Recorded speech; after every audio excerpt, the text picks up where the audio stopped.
Hello guys, বঙ্গপুরি চ্যানেলে তোমাদেরকে স্বাগত জানাই। আশা করি তোমরা ভালো আছো, আমিও ভালো আছি। আর আজকে আমি চলে এসেছি ইকো পার্কে।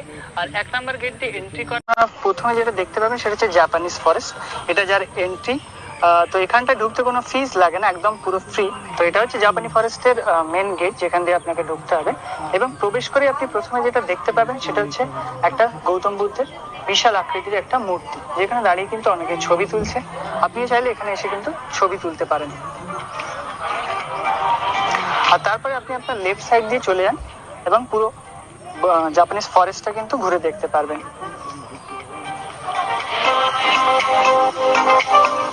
এটা কিন্তু আইডিয়াল একদম ফটোশুট করার জন্য, এবং এন্ট্রি ফি কোনো চার্জ দিতে হয় না। তাই আপনি চাইলে কিন্তু এখানে বিনামূল্যে প্রবেশ করতে পারেন।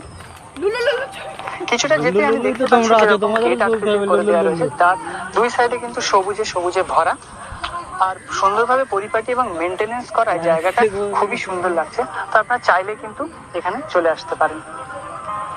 কিছুটা দূর যেতেই আমি দেখতে পাচ্ছি কিছু জাপানিজ ফরেস্টের মধ্যে যাওয়ার পরে আমরা দেখতে পাচ্ছিলাম কিরকম সবুজ গাছপালার মধ্যে দিয়ে সুন্দরভাবে পথ তৈরি করা রয়েছে। তো আমরা এরপর ওর ভিতর দিয়ে যাবো আর আপনাদেরকে দেখাতে থাকবো যে কত সুন্দর সেই পথগুলি। তো জাপানিজ ফরেস্টে ব্লগ করতে এসে সব থেকে যেটা আমার এক্ষুনি ভালো লাগছে যে একজন সাবস্ক্রাইবারের সাথে দেখা হয়েছিল, এবং তারা আরো কয়েকজন বন্ধু মিলে আমাকে ডাকলো এবং তারা কয়েকজন দেখলাম সাবস্ক্রাইবও করলো। তো ব্লগ করতে এসে যখন পরিচিতদের সাথে দেখা হয় এবং যারা আমার ব্লগ দেখে আমাকে চিনছে, তো এগুলো একটা মহৎ পাওয়া। তো যারা ব্লগ করো বা ব্লগ দেখো, তারা যদি একটু সাপোর্ট করো তাহলে খুবই ভালো হয়। তো যারা আমার ভিডিওটা দেখো অথচ ফলো বা সাবস্ক্রাইব, সুন্দর সুন্দর ভিডিও বানানোতে। তো ভিতরে কিছুটা আসার পরে আমি একটা দেখতে পাচ্ছিলাম যে বৌদ্ধিস্ট প্যাগোডা তৈরি করে দেওয়া রয়েছে। বৌদ্ধিস্ট প্যাগোডা কথা হচ্ছে বৌদ্ধদের উপাসনা কেন্দ্র। তো তারই আদলে ইকো পার্কে একটা বৌদ্ধিস্ট প্যাগোডা তৈরি করে দেওয়া রয়েছে। আপনারা চাইলে কিন্তু এখানে আসতে পারেন, কিন্তু সেখানে প্রবেশ করার জন্য বিশেষ অনুমতির আপনাদের প্রয়োজন হবে। তো বৌদ্ধিস্ট প্যাগোডাতে এখন কিন্তু মেইনটেনেন্স এর কাজ চলছে। তো এখন যদি আপনারা আসেন তাহলে কিন্তু এর ভিতরে পুরোটা দেখতে পাবেন না, কেন কি কাজ চলার জন্য এখানটা পুরোটাই বন্ধ করে দেওয়া রয়েছে। এবং তার রাইট সাইডটাই কিন্তু নতুন করে কিছু বানানোর জন্য এখানে পিচ দিয়ে ঢালাই করা হয়েছে।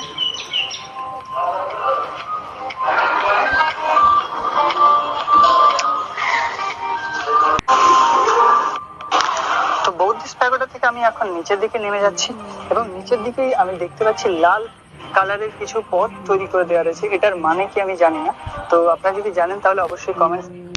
তো জাপানিজ ফরেস্টের মধ্যে আসার পর আপনারা কিন্তু এই জায়গাটায় মাস্ট আসবেন, এবং এখানে সুন্দর সুন্দর কিন্তু ছবিও তুলতে পারেন।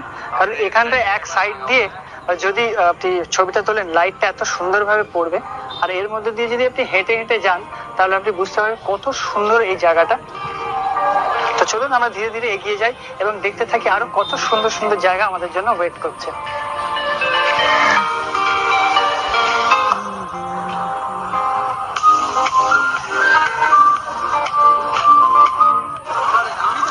এবার সামনের দিকে লক্ষ্য করলাম কি একটি পথ যেটা উপরের দিকে চলে গেছে এবং একটি নিচের দিকে ঘাস এর মধ্যে চলে গেছে। এখানটায় কিন্তু আপনার ফোয়ারা লাইটিং সিস্টেম করা, সেটা সন্ধ্যার পরে, যেটার দিকে যাব একটু পরে। কিন্তু তার আগে আমরা একটু এই সাইডটা ঘুরে নিই।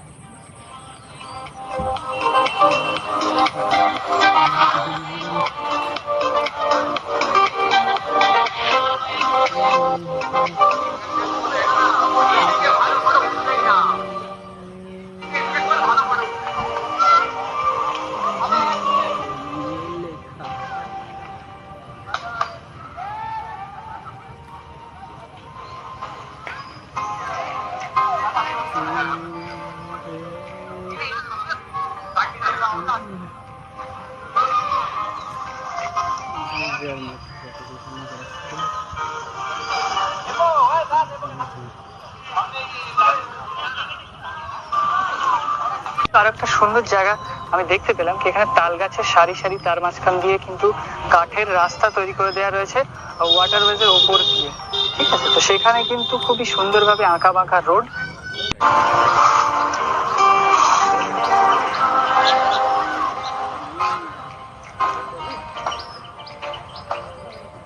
আর এরকম সুন্দর জায়গা আসলে ফটোগ্রাফি করতে কারই বা মন না চাইবে বলুন।